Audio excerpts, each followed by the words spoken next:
Hi అండి, అందరికీ నమస్కారం. Welcome to my channel. ఈ వీడియోలో 31 జనవరి 2010 తర్వాత పదవి విరమణ చేసిన వారు మరియు ఇప్పుడు రిటైర్ అవుతున్నవారు ఈ విషయాన్ని గమనించకపోతే తీవ్ర నష్టమే అండి. సో ఆర్థిక నష్టం అయితే రావడం జరుగుతుంది. మరి ఆ వివరాలు ఏంటనే వీడియోలో తెలుసుకుందాము. వీడియోని అయితే ఎక్కడ కానీ స్కిప్ చేయకుండా ఎండ్ వరకు చూస్తే అప్పుడే ఇన్ఫర్మేషన్ పూర్తిగా అర్థమవుతుంది. అలాగే వీడియో చూస్తున్న ప్రతి ఒక్కరు వీడియోకి అయితే లైక్ చేయండి ఫ్రెండ్స్. ఈ వీడియోని తోటి ఉద్యోగ పెన్షన్ మిత్రులతో అయితే షేర్ చేయండి. కొత్తగా మన ఛానల్ని చూస్తున్న వారు ఇంకా ఎవరైనా సబ్స్క్రైబ్ చేసుకోకుంటే వెంటనే మన ఛానల్ అయితే సబ్స్క్రైబ్ చేసుకోండి. దీని ద్వారా నేను చేసే లేటెస్ట్ వీడియోస్ అన్నీ మీ వరకు రీచ్ అవుతాయి. ఇక ఆలస్యం చేయకుండా వివరాల్లోకి అయితే వెళ్ళిపోదాము. సో ఫ్రెండ్స్, ఇక విషయానికి వచ్చినట్లయితే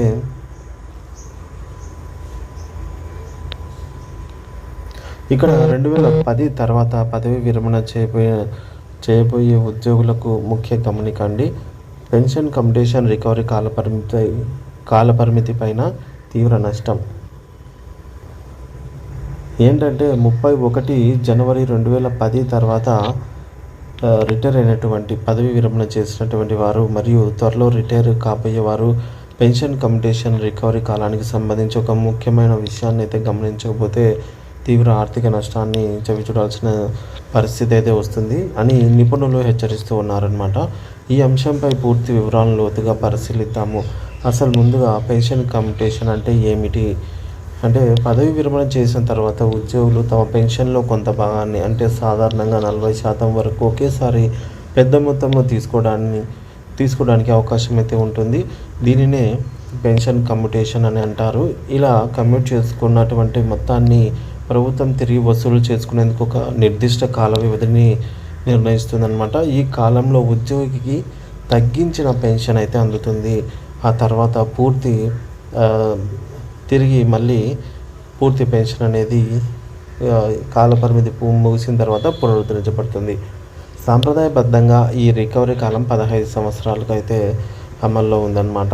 2010 పిఆర్సీ తర్వాత మారిన పరిస్థితి అయితే 2010 పిఆర్సీ వచ్చిన తర్వాత కమ్యూటేషన్ లెక్కలో ఒక విచిత్రమైన పరిస్థితి అయితే ఏర్పడింది. పిఆర్సీ తర్వాత పెన్షన్ కమ్యూటెడ్ వాల్యూను తగ్గించారు. 2010 జనవరి 31 వరకు రిటైర్ అయిన వారికి ₹1 కమ్యూట్ చేస్తే వారికి 10.46 × 12 అనే ఫార్ములా ఆధారంగా అయితే సుమారుగా ₹125.52 అయితే కమ్యూటెడ్ వాల్యూగా చెల్లించేవారు ₹1కి. ఈ మొత్తాన్ని 15 సంవత్సరాలు తిరిగి వసూలు చేసేవారు. కానీ ఫిబ్రవరి 1, 2010 తర్వాత రిటైర్ అయిన వారికి కమ్యూటెడ్ వాల్యూను తగ్గించి ₹1 కమ్యూటెడ్ చేస్తే ఇప్పుడు 8.371 × 12 అనే ఫార్ములా ఆధారంగా సుమారుగా ₹100 అయితే ₹100.45 మాత్రమే చెల్లిస్తున్నారు. ఇక్కడే అసలు సమస్య అనేది నెలకొంది. కమిటెడ్ వాల్యూ తగ్గింది కాబట్టి దాన్ని వసూలు చేసుకునే రికవరీ కాలం కూడా తగ్గాలి అదే నిష్పత్తిలో. కానీ వాస్తవంలో అది జరగలేదు. ఫిబ్రవరి 1, 2010 తర్వాత రిటైర్ అయిన వారికి కమిటెడ్ వాల్యూ అనేది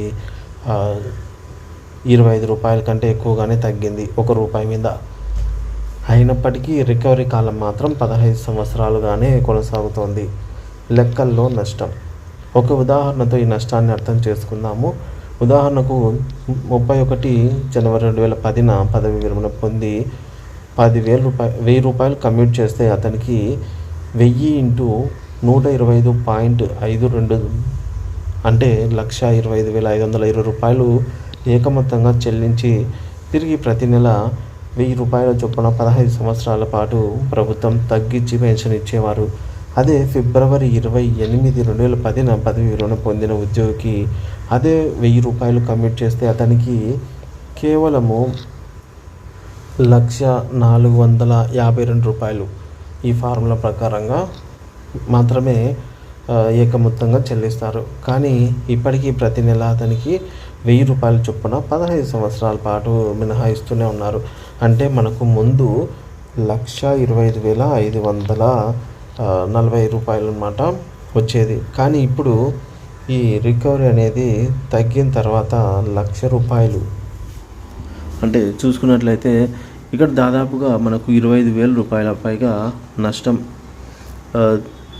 వస్తుందన్నమాట. సో ఈ ₹1,452 తిరిగి వసూలు చేసుకోవడానికి 15 సంవత్సరాలు అవసరం లేదు.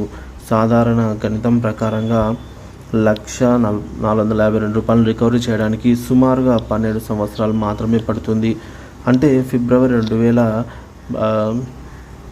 2010 తర్వాత రిటైర్ అయిన ఉద్యోగులకు అనవసరంగా మరొక 3 సంవత్సరాల పాటు తగ్గించి పెన్షన్ పొందుతూ ఆర్థిక నష్టం అయితే పొందుతున్నారన్నమాట. అంటే 3 సంవత్సరాల పాటుగా పెన్షన్ తక్కువ పొందుతున్నారు. ఇదే వారికి ఆర్థిక నష్టం అన్నమాట. వారి పెన్షన్ను 12 సంవత్సరాలుగా పునరుద్ధరించాలి. త్వరలో రిటైర్ కాబోతున్న వారికి సలహా: రిటైర్మెంట్ వయసు అనేది 62 సంవత్సరాలు ఉన్న ప్రస్తుత పరిస్థితుల్లో కమ్యూటేషన్ పైన చెల్లించాల్సిన వడ్డీ రేట్లను కూడా పరిగణలోకి తీసుకోవాలి. ఒక ఉద్యోగి ₹1,00,000 ₹10,000 సో కమిట్ చేస్తే ప్రస్తుతం వడ్డీ రేట్ల ప్రకారంగా 7.982% భావిస్తే చెల్లించే మొత్తం వచ్చేసి 12 సంవత్సరాలకు ₹9,57,840 మాత్రమే. కానీ 15 సంవత్సరాల పాటు అంటే 180 నెలలు చూసుకున్నట్లయితే 8 ఈ విధంగా మనకు రికవరీ అనేది వస్తుందన్నమాట. ₹8,333 చెల్లిస్తే తిరిగి ఈ అమౌంట్ మనకు 1,80,000 అవుతుంది. అనగా అసలు మీద ₹84,216 అదనంగా వడ్డీ కింద చెల్లించాల్సి వస్తుంది. ఇది అసలులో 87% పైన అదనంగా ఉంటుంది. కాబట్టి కమ్యూటేషన్ తీసుకునే ముందు ఈ ఆర్థిక అంశాలను అయితే క్షుణ్ణంగా పరిశీలించాలి. పెన్షనర్ల సంఘాలకు విజ్ఞప్తి: ఈ సమస్యపై పెన్షన్ సంఘాల నాయకులు తక్షణమే దృష్టి సారించాలి. సుప్రీంకోర్టులో కేసు వేయడం ద్వారా న్యాయం పొందవచ్చు. అయితే ఆ ప్రక్రియ అనేది చాలా సుదీర్ఘంగా ఉంటుంది మరియు తీర్పు వచ్చే నాటికి చాలామంది పెన్షనర్స్ కూడా కాలం చేసే ప్రమాదం ఉంది. కాబట్టి గౌరవ రాష్ట్ర ప్రభుత్వంతో సంప్రదింపులు జరిపి ఈ రికవరీ కాలాన్ని అయితే తగ్గించుకోవడానికి మధ్య మార్గంగా ఒక పరిష్కారాన్ని కనుగొనడం ఉత్తమమని సగటు పెన్షనర్లు అభిప్రాయపడుతున్నారు. దీని ద్వారా పెన్షనర్లకు త్వరితగతిన న్యాయం లభిస్తుంది. కమ్యూటెడ్ పెన్షన్ రికవరీ కాలం విషయంలో జరుగుతున్న ఈ అన్యాయాన్ని ప్రభుత్వాలు గుర్తించి ఫిబ్రవరి 1, 2010 తర్వాత రిటైర్ అయిన ఉద్యోగులకు కమ్యూటేషన్ రికవరీ కాలాన్ని 12 సంవత్సరాలకు తగ్గించి వారికి న్యాయం చేయాలి. ఇది లక్షలాది మంది పెన్షనర్ల ఆర్థిక భద్రతకు, జీవన ప్రమాణాలకు దోహదపడుతుంది. సో ఫ్రెండ్స్, త్వరలో రిటైర్ అయిన వారు ఈ యొక్క కమ్యూటేషన్ చేస్తే మేలా, చేయకుంటే మేలా అనేది అయితే ఆలోచించుకోండి.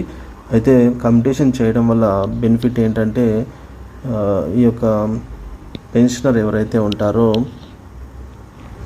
సర్వీస్ పెన్షనరు, వారి తదనంతరం కమ్యూటేషన్ నుంచి రికవరీ అయితే చేయరన్నమాట. సో ఎట్టి పరిస్థితుల్లోనూ వారి యొక్క ఫ్యామిలీ పెన్షన్ నుంచి అయితే రికవరీ చేయరు. సో అదే కమ్యూటేషన్ చేస్తే మనకు చేయకుంటే ఈ యొక్క అమౌంట్ ఏదైతే ఉంటుందో పూర్తిగా మన పెన్షన్ మనకు వస్తుంది. సో పూర్తి పెన్షన్ ద్వారా మనకు లాభం అయితే ఉంటుంది. సో కమ్యూటేషన్ చేయడం వల్ల మనకు ప్రతి ఒక్క రూపాయికి మనము ₹1.85 అమౌంట్ అయితే చెల్లించాల్సి ఉంటుందన్నమాట తిరిగి ప్రభుత్వానికి.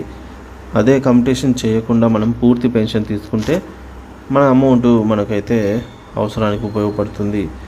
సో మనకు రిటైర్ అయిన తర్వాత రిటైర్మెంట్ బెనిఫిట్స్ వస్తాయి. సో వాటితో మన అవసరాలు తీర్చుకొని పూర్తి పెన్షన్ తీసుకోవడమా, లేదా అత్యవసరం అయితే తప్పనిసరి పరిస్థితుల్లో కమ్యూటేషన్ అయితే చేసుకుంటే మంచిదన్నమాట. ఒకసారి ఆలోచించి అయితే నిర్ణయం తీసుకోండి ఫ్రెండ్స్.